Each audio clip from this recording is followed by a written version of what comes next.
भवानी शंकरो वंदे श्रद्धा विश्वास रूपिणौ याभ्यां विना न पश्यन्ति सिद्धः स्वान्तः स्थमीश्वरम। हर हर महादेव। जगत पिता शिव यूट्यूब चैनल में आप सभी भगवत प्रेमी दर्शकों का हार्दिक स्वागत है। भगवान महादेव की कृपा से आप सभी स्वस्थ सकुशल और प्रसन्न होंगे, मुझे ऐसा पूर्ण विश्वास है।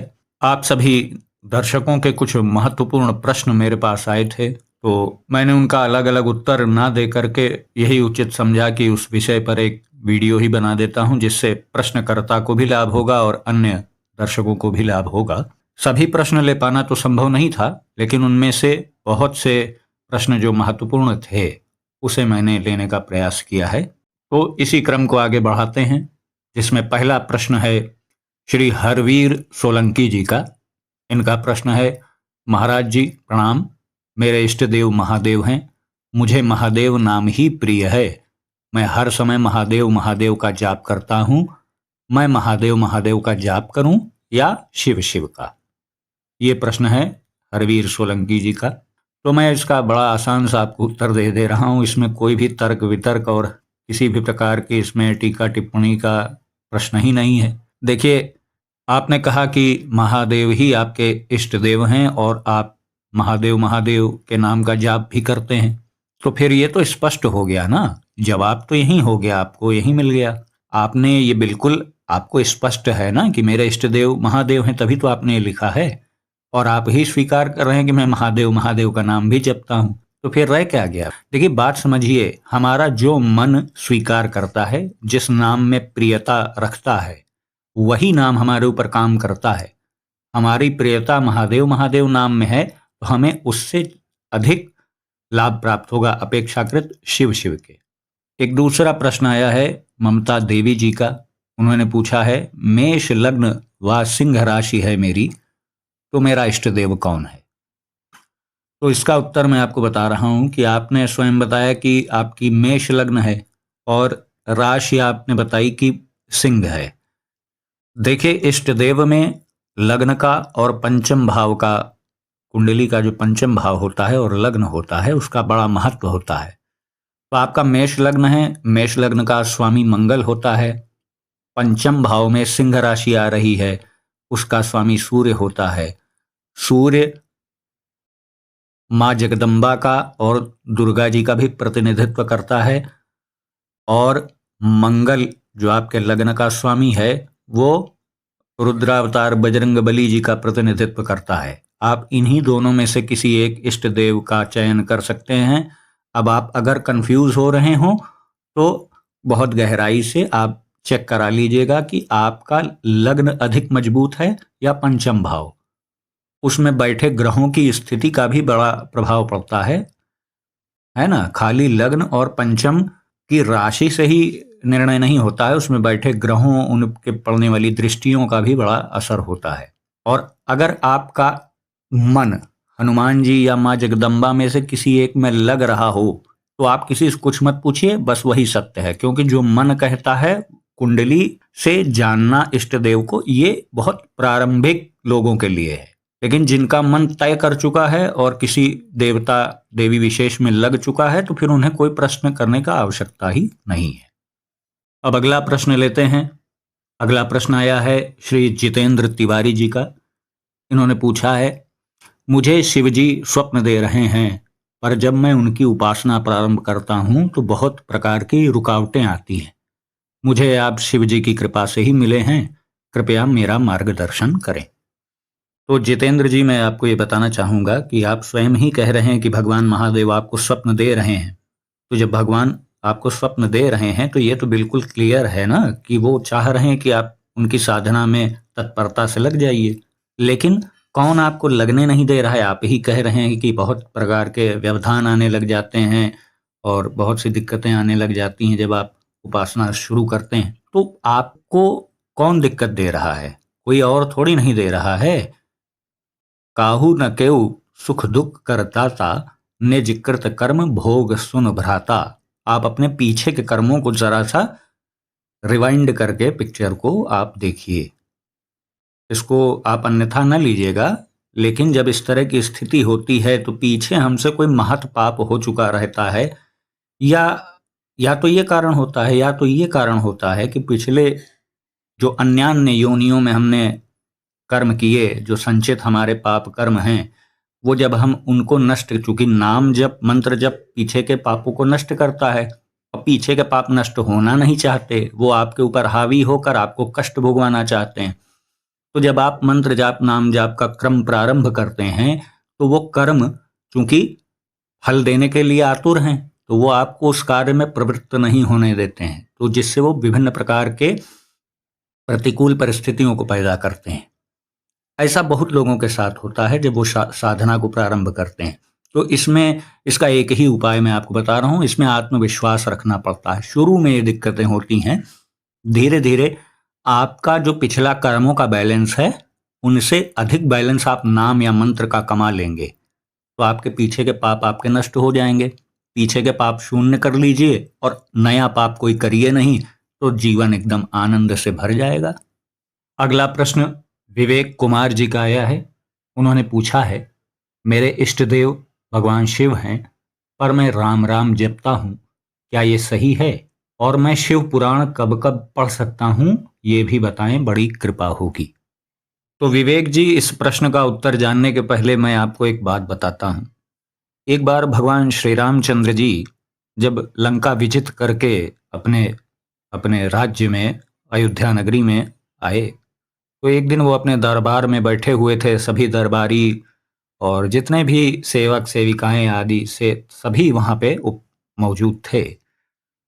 तो उन्होंने सबसे ये कहा कि औरव एक गुपुत मत, सबहि कहेउ करजोरी, शंकर भजन बिना कोई, भगति न पावे मोरी। इसका अर्थ आप समझ रहे हैं ना, कि भगवान राम कहते हैं कि एक और गुप्त मत मैं आप सभी को बताता हूं कि भगवान शिव के भजन के बगैर मुझे आप प्राप्त नहीं कर सकते हैं। ये बिल्कुल सत्य बात है। अब एक और प्रमाण सुनिए। रामचरित मानस मुनि भावन, बिरचहु शंभु सुहावन पावन। इसका अर्थ आप समझ रहे हैं कि ये परम पवित्र, परम पावन और पुनीत रामचरितमानस का जो की रचना की है, वो भगवान महादेव ने ही की है। रचि महेश निज मानस राखा, अवसर पाई शिवासन भाखा। है ना, इसको रामचरितमानस जो गोस्वामी तुलसीदास जी ने लिखी है, वो तो अभी 400 साल 450 साल पहले लिखी गई। असल में जो रामचरितमानस है, वो मैं आपको बता दे रहा हूँ, भगवान शिव का मन ही रामचरितमानस है, क्योंकि भगवान के शिव जी के मन में राम जी के अतिरिक्त और कुछ है ही कहाँ। उन्होंने तो अपनी पत्नी तक को त्याग दिया भगवान राम के चक्कर में। इस विषय पर मैंने एक विस्तृत वीडियो बनाया है, आप देख लीजिएगा।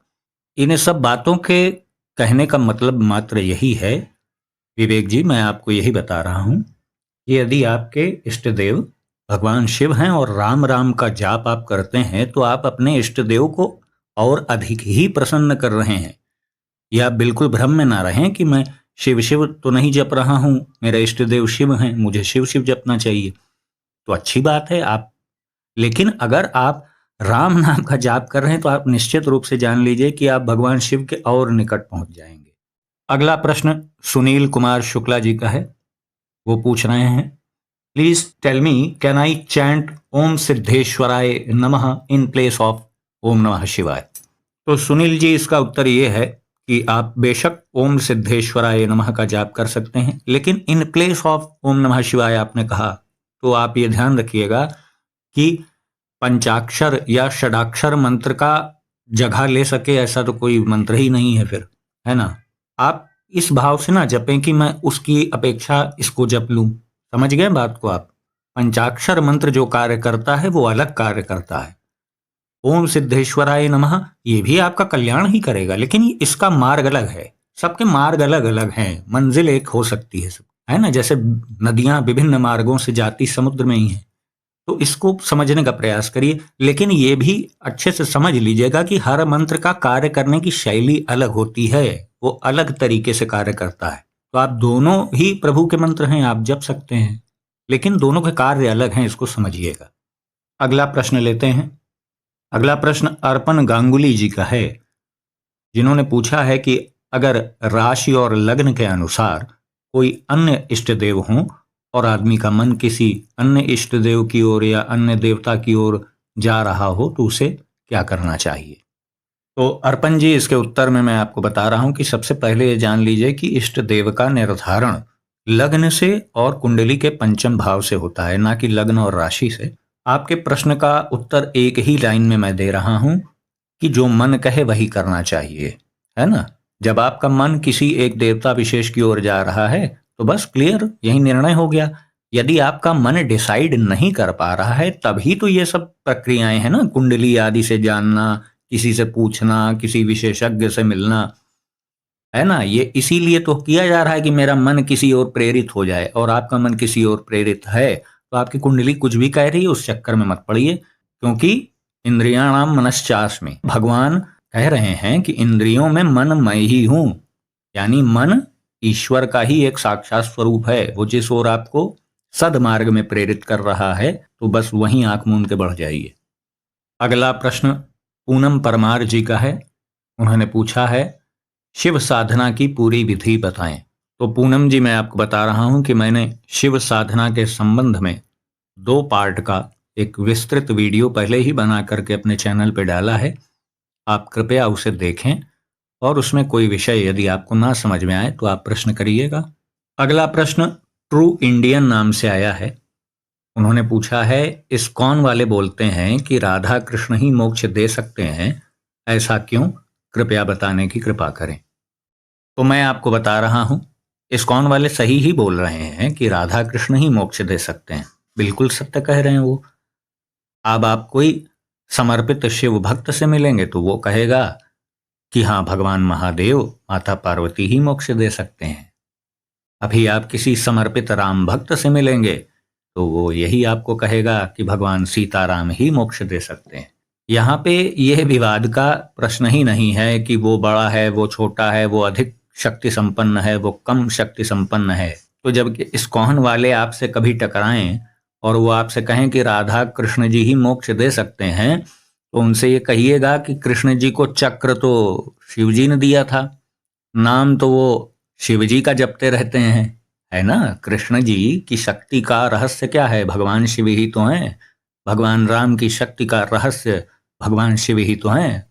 भगवान राम हो चाहे कृष्ण हो, उन्होंने स्वयं स्वीकार किया है अपने मुख से इस बात को, है ना? कोई आके माई का लाल कह दे कि भगवान राम और कृष्ण शिव को नहीं भजते हैं तो मैं इस बात को मानने को तैयार हूं।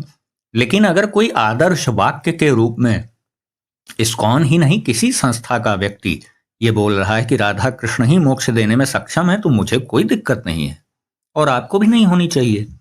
देखिए, आप बात को समझने का प्रयास करिए। ये बहुत गंभीर विषय है जो प्रश्न आपने किया है। इस पे तो 10-20 वीडियो बना दिए जाएं तो भी इसका निर्णय हो नहीं पाएगा, क्योंकि सबका मन अलग अलग ओर भाग रहा है। बात समझने का इसमें कोशिश आप करें। देखिए, मुझे गुलाब जामुन पसंद है, मुझे उसी से आनंद आना है, तो मेरे लिए सर्वस्व वही है।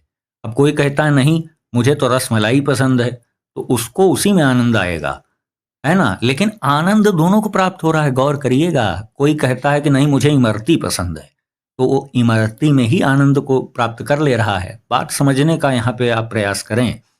यहाँ कोई ना अक्षम है ना सक्षम है, आपका मन ही आपको जिस ओर प्रेरित कर रहा है उसी ओर बढ़ जाइए तो आपको मंजिल मिल जाएगी। यहाँ विवाद का प्रश्न नहीं है कि राधा कृष्ण आपको मुक्ति दे सकते हैं, भगवान शिव नहीं दे सकते। अरे, किस ग्रंथ में लिखा है ये? अपने मन से आप कुछ भी कहते रहें, लेकिन अगर कोई राधा कृष्ण जी का भक्त है, वो उन्हें सर्वस्व मानता है अपना और सर्वश्रेष्ठ मानता है, तो ये सत्य है, ये होना ही चाहिए। ये तो भक्त का प्रथम लक्षण है कि अपने इष्ट से बड़ा कुछ नहीं। जो हनुमान जी को अपना इष्ट मानता है ना, वो हनुमान जी को ही सर्वश्रेष्ठ मानता है, वो राम जी से भी बड़ा उनका भक्त होता है, क्योंकि ये भक्ति का सिद्धांत है। उसमें ये नहीं चलेगा कि नहीं, मैं तो बजरंगबली मेरे इष्ट देव हैं। नहीं नहीं, वो राम को भी मानेगा, लेकिन उसकी पहली जो चित्तवृत्ति जाएगी वो बजरंगबली में जाएगी। उसी प्रकार से राधा कृष्ण जी की जो भक्ति करता है तो उसके लिए वही सर्वश्रेष्ठ हैं, और बिल्कुल ये होना ही चाहिए, इसमें कोई विवाद का प्रश्न नहीं है। अरे भाई, आप किसी भी मार्ग से अपनी मंजिल को प्राप्त करो, आपको सुख आनंद प्राप्त होना चाहिए, वो चाहे जिस मार्ग से हो। और ये तो ऊपर ऊपर की बातें हैं ना, कि ये मोक्ष दे सकता है, वो मोक्ष नहीं दे सकता है। अब श्री कृष्ण जी स्वयं क्या कह रहे हैं, अब ये सुन लीजिए। मन एव मनुष्याणाम कारणम बंध मोक्षयो हो। समझ गए? मन ही मनुष्य को बंधन में या मोक्ष में डालता है, किसी देवता का कार्य नहीं है, किसी दैवीय शक्ति का ये कार्य नहीं है कि उसे बंधन में डाल देगा या मोक्ष में डाल देगा, है ना। ये कौन कह रहा है, फिर से बोल दे रहा हूं, इसको जाके आप चेक कर लीजिएगा। मन एव मनुष्याणाम कारणम बंध मोक्षयो। इसके ठीक पहले जो वीडियो मैंने चैनल पे डाला था, इस विषय में बहुत गंभीरता से मैंने समझाया है। तो आप ये जान लें, ये भगवान श्री कृष्ण के ही वचन हैं। वो तो एक बार भी नहीं कह रहे हैं कि मैं ही मोक्ष दूंगा, वो तो कह रहे हैं कि तेरा मन ही तुझे फंसा रहा है और मोक्ष दिला रहा है। अब तू तय कर ले कि तुझे मन के बताए गलत मार्ग में चलना है कि मन के बताए सही मार्ग में चलना है ना। विवाद का कोई प्रश्न ही नहीं है। अगला प्रश्न श्वेता रॉय जी का है। उन्होंने पूछा है, महिलाओं के लिए 11 दिन की शिव साधना की पूर्ण विधि बताएं। तो श्वेता जी, इसके उत्तर में मैं आपको यही बता रहा हूं कि मैंने शिव साधना से संबंधित 2 विस्तृत वीडियो पहले ही चैनल पर डाले हुए हैं। आप कृपया उस वीडियो को पहले देखें और उसमें यदि आपको कोई विषय ना समझ में आए तो फिर आप प्रश्न करिएगा। और वैसे मैं आपको बता दूं कि महिलाओं के लिए 11 दिन की शिव साधना यदि आप पूछ रहे हैं तो ये तो स्पष्ट ही है कि आप भगवत प्राप्ति के उद्देश्य से साधना नहीं करना चाह रहे हैं, क्योंकि भगवत प्राप्ति की उद्देश्य से जो साधनाएं होती हैं उसमें समय तय नहीं होता है, वो अखंड जीवन पर्यंत की साधना होती है। यदि आप 11 दिन के लिए या एक निश्चित टाइम फ्रेम के लिए आप कर रहे हैं तो मुझे ऐसा प्रतीत हो रहा है कि आप किसी मनोकामना की पूर्ति या इच्छा पूर्ति के लिए आप कर रहे होंगे। तो आप निश्चित रूप से वो वीडियो देखिएगा तो आपको मार्गदर्शन मिलेगा। बस एक ही चीज महिलाओं को ध्यान रखना होता है कि उन्हें पंचाक्षर मंत्र का ही जाप करना चाहिए। पंचाक्षर मंत्र कहते हैं नमः शिवाय, नमः शिवाय, नमः शिवाय, यही पंचाक्षर मंत्र है। इसमें जब हम प्रणव का अर्थात ओम का मिश्रण कर देते हैं तो यह षडाक्षर बन जाता है। षडाक्षर मंत्र का जाप पुरुषों को ही करना चाहिए और पुरुषों को भी आसन पे ही बैठ के ही करना चाहिए। चलते फिरते घूमते फिरते ये चीजें नहीं होती हैं, इसका बहुत दुष्परिणाम सामने आता है। हाँ, नाम में कोई अवरोध नहीं है, आप किसी भी देवी देवता का नाम किसी भी परिस्थिति में आप अनवरत कर सकते हैं। तो आप पहले ये वीडियो दोनों देख लीजिए जो मैंने शिव साधना के ऊपर विस्तृत रूप से बनाया हुआ है, फिर आप अवश्य ही प्रश्न करिएगा तो मैं आपका मार्गदर्शन करूंगा। अब अगला प्रश्न लेते हैं। अगला प्रश्न आया है बूस्टर सोशियोलॉजी, ये एक आईडी या शायद इनके चैनल का नाम होगा। इनका प्रश्न है, सर आप एक वीडियो में नाम जापक के विभिन्न स्तर आपने बताए हैं, जिसमें आपने हर स्तर के बाद बोला है कि जब आप लंबे समय तक इस स्तर पर रहते हैं तब अगले पर जाते हैं। मेरे मन में यह प्रश्न बहुत दिन से है, लेकिन मुझे पूछना उचित नहीं लग रहा था कि शायद यह प्रश्न निम्न कोटि का न लगे, किंतु आपने बार बार उस वीडियो में नाम जाप के स्वाद की बात की है, तो वही स्वाद का लालच के वशीभूत होकर यह प्रश्न मैं पूछ रही हूँ। उस लंबे समय की कोई अवधि है या पर्सन टू पर्सन डिपेंड करेगा? तो मैं आपको बता दूं कि ये निम्न स्तर का प्रश्न नहीं, ये बहुत ही उच्च स्तर का प्रश्न है। ये प्रश्न वही कर सकता है जिसको बहुत ही ज्यादा तत्परता होगी साधन पथ में और नाम जाप में जिसकी अत्यंत रुचि होगी, वही ये प्रश्न करेगा। तो ये आपने ठीक कहा कि ये पर्सन टू पर्सन डिपेंड करता है। एक लंबा समय ये शब्द इसलिए प्रयोग किया जाता है क्योंकि अगर कोई निश्चित समय बता दिया जाएगा तो देखिए हर व्यक्ति का पीछे का हिसाब उसे स्वयं नहीं पता है तो मुझे कहाँ से पता होगा। पीछे का हिसाब इन द सेंस, पीछे जो हमारे बैड कर्म हैं, जो हमारे कृत कर्म पीछे से चले आ रहे हैं, वही तो अवरोध पैदा करते हैं ना। और नाम या मंत्र, सबसे नाम और मंत्र का भोजन क्या है? आपके पाप कर्म ही नाम जाप और मंत्र जाप का भोजन है। जब वो अधिक मात्रा में आपके पाप कर्म को ग्रहण कर लेते हैं, खा लेते हैं, तो नाम और मंत्र बलवान हो जाते हैं। समझ रहे हैं? आपके पाप कर्म ही आपके नाम और मंत्र जाप को ऊर्जा प्रदान करते हैं। समझ रहे हैं? जितना आपने पाप कर्म पीछे किया है, आपके नाम जप या मंत्र जाप से आप उसे क्षीण कर रहे हैं। तो जितनी मात्रा में पाप कर्म आपके क्षीण होते जा रहे हैं, तो आपका नाम या मंत्र जाप जो आप कर रहे होंगे वो उतनी ही मात्रा में अधिक बलवान होता जा रहा है। तो अब इसकी कोई सीमा तो है नहीं कि पीछे के बैड कर्मास किसके कितने हैं। इसीलिए आपने देखा होगा ना कि किसी को बहुत त्वरित लाभ हो जाता है नाम जाप मंत्र जाप से, उसके पीछे का हिसाब हल्का रहा होगा तो बहुत जल्दी ही प्रभावी हो गया। कभी कभी आपने देखा होगा 20-20 साल, 10-10 साल, 15 साल, 50 साल तक लोग लगे हैं, जीवन बीत गया, उनके अंदर कोई भगवत प्राप्ति का कोई उत्साह ही नहीं है, बस एक फॉर्मेलिटी की तरह किए जा रहे हैं।